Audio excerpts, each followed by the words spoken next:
اب اگلی آیت کریمہ یہ ہے کہ قرآن مجید فرقان حمید میں جب ایک آیت نازل ہوتی اور پھر کچھ عرصے بعد اس کا حکم منسوخ ہو جاتا اور دوسری آیت اس کی جگہ پہ نازل ہو جاتی تو یہودی اعتراض کرنے لگے. ان کے اعتراض کا ذکر ہے اور پھر اس کا جواب دیا گیا. ما ننسخ من آیت او ننسها، جب کوئی آیت ہم منسوخ فرمائیں یا بھلا دیں، نأتی بخیر منہا، تو اس سے بہتر لے آتے ہیں، او مثلہا، یا اس جیسی لے آتے ہیں. الم تعلم ان اللہ علی کل شیء قدیر، کیا تجھے خبر نہیں کہ اللہ سب کچھ کر سکتا ہے. شان نزول اس کا یہ ہے کہ قرآن مجید فرقان حمید نے جو پچھلی آسمانی کتابیں تھیں اور پچھلی جو شریعت تھی ان کے احکام کو منسوخ فرمایا. تو کافروں کو بڑی وحشت ہوئی، وہ بڑے پریشان ہوئے اور اس پر وہ طعنہ دینے لگے. تو اس پر یہ آیت کریمہ نازل ہوئی اور یہ بتایا گیا کہ منسوخ بھی اللہ کی طرف سے اور ناسخ بھی اللہ کی طرف سے، دونوں عین حکمت ہیں. یعنی اللہ تبارک و تعالی نے ہی پہلا حکم دیا اور دوسرا حکم دینے والا بھی اللہ تعالی ہے.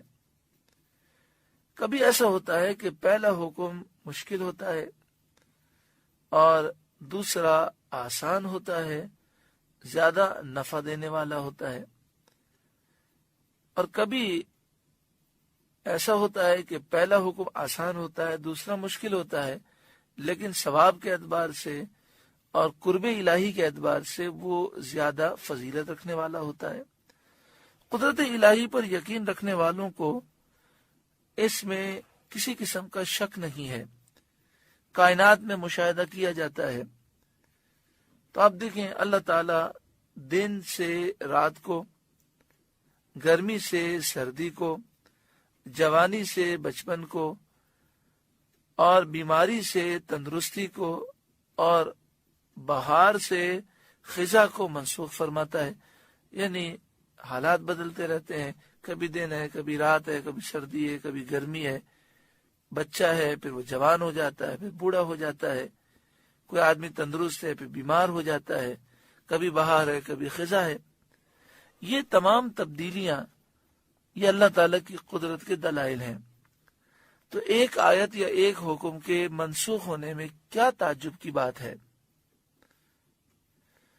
اچھا، پھر یہ جو یہودی اعتراض کرتے وہ کہتے ہیں کہ اس کا مطلب یہ ہوا کہ اللہ تعالیٰ کو پہلے پتہ نہیں ہوتا، وہ ایک حکم نازل کرتا ہے، پھر وہ دیکھتا ہے کہ اس سے تو نقصان ہو رہا ہے تو دوسرا حکم وہ نازل کر دیتا ہے. حالانکہ یہ جہالت ہے، ان کی سوچ غلط ہے. ایسا نہیں ہے. بات یہ ہے کہ پہلا حکم ایک مخصوص مدت کے لیے نازل ہوا، جب مدت پوری ہو گئی تو دوسرا حکم نازل ہو گیا. یہ جو دوسری آیت نازل ہوتی ہے اور پہلے حکم کو منسوخ کر دیتی ہے، وہ آیت یہ بتاتی ہے کہ پہلے حکم کا اب جو اس کا پیریڈ تھا وہ پورا ہو گیا. اللہ جانتا ہے، ہم نہیں جانتے. جیسے مثال کے طور پر ایک بچہ جو دودھ پیتا بچہ ہے تو اس وقت اس کے لیے ہمارے اصول الگ ہوتے ہیں. جب بچہ بڑا ہو جاتا ہے تو اس کے لیے ہمارے اصول الگ ہوتے ہیں.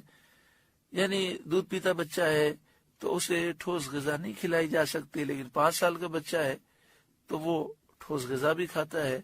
اسی طرح مونٹیسری کے اصول الگ ہیں، پرائمری کے اصول الگ ہیں. تو اسی طرح ایسا ہے کہ جب قرآن مجید فرقان حمید کا نزول ہوا تو پہلے لوگ دین سے ناواقف تھے، شراب بہت زیادہ عام تھی.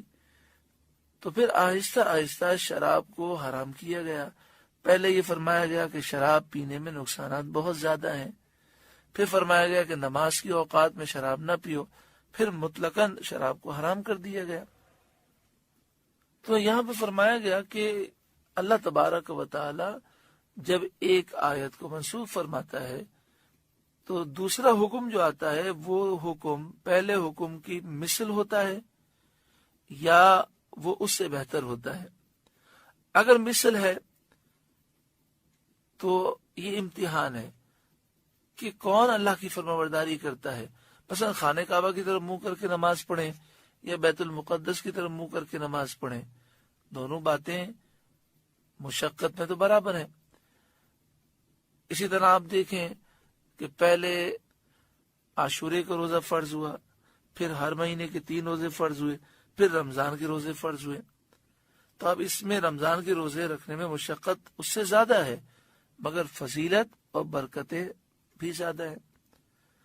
اور کبھی ایسا ہوتا ہے کہ پہلا حکم مشکل ہوتا ہے، پھر دوسرا حکم آسان ہوتا ہے. جیسے ابتدائی طور پر بیوہ عورت کی عدت 1 سال مقرر کی گئی اور پھر بعد میں یہ حکم منسوخ ہوا اور فرمایا کہ 4 مہینے 10 دن اس کی عدت ہے.